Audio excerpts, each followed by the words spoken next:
Hello and welcome. You're watching Global Lens. I'm Parikshit Luthra. Global markets face the heat as US President Donald Trump announces new tariff rates ranging from 10% to 40% for 92 countries, including India, who haven't secured a trade deal yet. These rates will take effect on August 7th. Back in April, Trump claimed to have done 200 deals in an interview with Time magazine. His advisor Peter Navarro claimed that 90 days would be possible till the 9th of July. But here's how things stand as of August 1st. Only 8 deals have been done in 120 days. The United Kingdom was the first country to clinch one back in May with 10% tariffs, with 15% tariffs. The European Union, Japan and South Korea are also among the countries with a trade deal. China had managed to get some respite on tariffs in a deal with US, but talks for a full-fledged one are still ongoing. As per Trump's latest announcement, India's tariffs of 25% are higher than its neighbors. Bangladesh's rate has been reduced from 35% to 20%. Pakistan faces a 19% tariff and Afghanistan is the lowest with 15%. India is also staring at the highest tariff rate among developing economies in Asia. Vietnam faces 20%, while Malaysia, Indonesia and Philippines also face a 19% tariff rate. Among the BRICS nations, South Africa has the highest tariff rate of 30%. President Trump has imposed only a 10% tariff on Brazil, despite defiance from Brazil's President Lula. Russia is currently under US sanctions and there is no meaningful business activity between both nations. There are a handful of countries facing higher tariffs than India. Canada has been hit with a 35% tariff, which has drawn a protest from Prime Minister Mark Carney. Switzerland is in shock after Trump imposed a 39% tariff. The US has flagged 3 irritants with India in trade negotiations. Number 1, India is a part of BRICS, an organization that has been actively looking to reduce its reliance on the US dollar. Number 2, India's defense and oil purchases from Russia. And number 3, India's refusal to lower duties on agriculture and dairy imports. Joining us now to discuss the implications of Trump's move is Carlos Gutierrez, former Commerce Secretary of the United States. Mr. Gutierrez, thank you very much for joining us. Pleasure. Thanks for having me. Pleasure. Can the India-US trade deal still be clinched? And what will it take to clinch the deal from this all-time low in relations? Well, it's interesting that the way you put it, because 4 or 6 weeks ago, we would have said it's at the all-time high. But I think there are 2 ways to look at this. One is strategic. And India is at a bit of a crossroads right now from a strategic point of view, because what President Trump is asking for is right at the heart of India's strategies. On foreign policy, India is very much non-aligned, and India has always been that way. India gets along with everyone. So it's Russia, it's Iran, it's other countries. And now, of course, the president is challenging India's membership of BRICS, purchases from Russia, that aspect of it. And then there's the domestic policy, which is, a certain level of that's always been of domestic concerns, domestic production, taking care of domestic industries, Swadeshi, as I think I pronounce it the way it's called in India. So those 2 things are really up for grabs right now. And I can imagine Prime Minister Modi's in a tough spot. I would say the tactical part that could go a long way is for more communication between the prime minister and the president. I know they talk, I know they're close, but this is something that I believe can only be sealed in a discussion between Prime Minister Modi and President Trump. India was first off the block to start negotiations on a trade deal. We gave early concessions. We slashed tariffs on bourbon whiskey. We slashed tariffs on cars, including electric vehicles. We reduced a tax that was hurting companies like Google, Alphabet, Amazon, and others. And we were negotiating a trade deal. We were willing to give access to US industrial goods. What went so horribly wrong in the last few days that Donald Trump started using such language that I don't care about whether Russia and India go down together? They're dead economies anyway. We do very little trade with India, and India is a very high tariff jurisdiction. These are very strong words that the Trump White House used. Well, and I hope that we consider them tactics This is not a strategic uh, phrase. I don't think the president is willing to give up the future of U.S. India, but the expectations have increased. So the things that were agreed to perhaps were low-hanging fruit, but now it's the big things that the president has wanted: more energy purchases, more weaponry, less business with Russia, which is part of the sanctions on Russia, the secondary sanctions. And India's caught up in that, and those are the big things. Of course, there are tariffs on exports from the U.S. As you mentioned, autos and agriculture, especially. But now the big things that have come into play are of a geopolitical nature: energy purchases and India's non-aligned posture, which is, again, it's a very important part of India's foreign policy, but that is being challenged.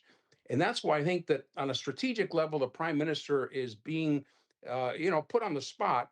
But I do think that a lot of this can be resolved by more communication between Prime Minister Modi and President Trump. Right. Uh, what do you think about the bonhomie between US and Pakistan?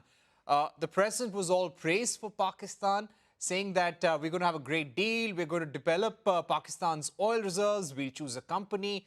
How will all this come about? How is a trade deal with Pakistan even beneficial to US?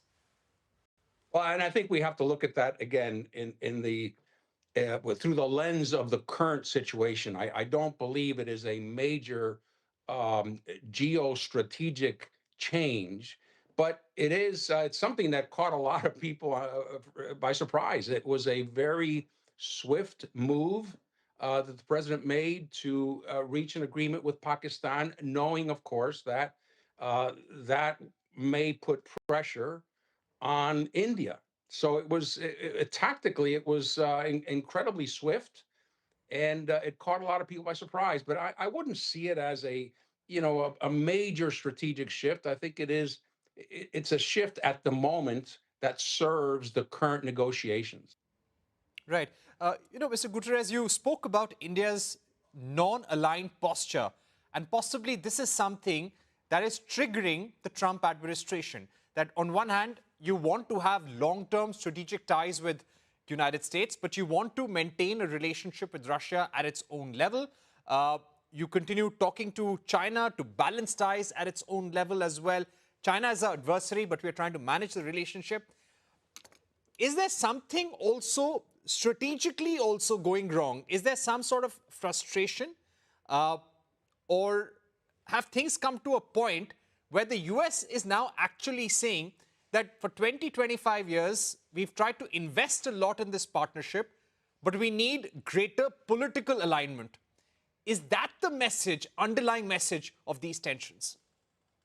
Well, that looks like it's part of the message. That the dramatic part would be that India is being asked to choose sides, and that's a major turning point, and that's a major challenge to India's world doctrine. And there's an aspect of it that because India and the U.S. are growing closer, that there is a stronger friendship. That it's not to the U.S.'s detriment that India get along with other people, because that tends to balance things out. So I think it is a moment where the U.S. has to decide beyond this trade negotiation what India's role is in the world structure, beyond tariffs. So yes, it's a very important point in the sense that is the U.S. saying, India, you have to pick sides? And that, again, I think that is the major challenge uh, to Prime Minister Modi, and how to maneuver out of that.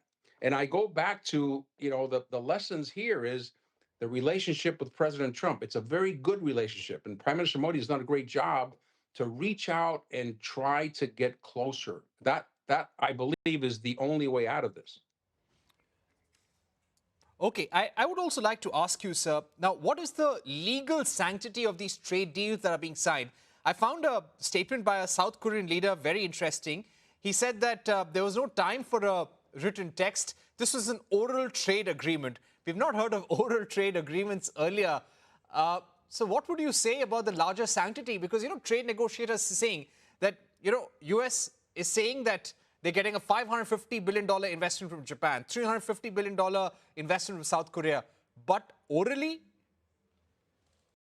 Yeah, that's an important point, because if you take, for example, USMCA, Canada, Mexico, the tariffs are on products that are not compliant with that USMCA. So the sanctity of that agreement is being respected. With Korea, it's all products, in spite of the fact, or regardless of the fact, that we have a trade agreement with Korea.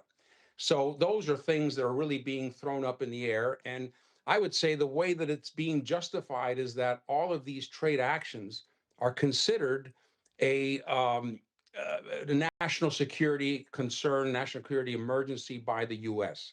And that's the way it's being justified. But a lot of legal action is being taken place.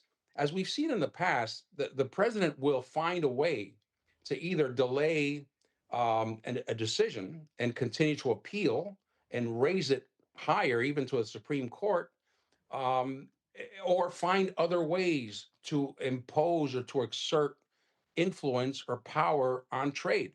So yes, it's a factor, but I think that the president will continue to move on, at least in the short term. It'll be hard to stop. It will be hard to stop. And at what point do you think the US may impose a penalty on India? What could be the quantum of that penalty? How will he calculate that? Will it be contingent on the Russia-Ukraine talks outcome? Well, that's an important question, because, as you know, the the president has threatened secondary tariffs on countries that do business with Russia, and that's primarily China, India, Iran, who buy energy from Russia. Um, the thing there, of course, those are very difficult sanctions to put in place. But if they were to be put in place, that is also a big sanction on China, at a time when US and China are trying to negotiate a very large agreement that is constantly getting larger and larger. So, and the tariffs is 100%. So that would be a major, major move. Um, if the tariffs worked, if this secondary tariff regime actually worked, it rarely does, but if it worked, that means the price of energy would increase substantially, the price of oil, which is something the president doesn't want. So that date has been moved forward. As you know, it's coming up in 7 or 8 days, and that's a very important date, because it's something that I don't think anyone wants. I don't think the U.S. wants it, India, Russia, China, but it's out there. But that's very important. I don't think it, can the president slap tariffs on India but not on China? Well, he seems to be able to do whatever he wants, and perhaps justify it in the sense that negotiations are going on with China, but they have broken down with India. So that's another variable. That plus BRICS is really what has become a very emotional topic in the last 3 to 4 weeks. To your question about what's changed, these geopolitical issues have become a lot more important. Right. Carlos Gutierrez, always a pleasure having you on Thank CNBC you. TV 18. Thank you so much. You've given us a lot to think about, some very important points there on what the Indian businesses can expect over the next few weeks. We're taking a short Thank break you. here in Global Lens, but don't go anywhere. We continue our focus on Trump's tariff war on the other side with Ashok Malik of the Asia Group.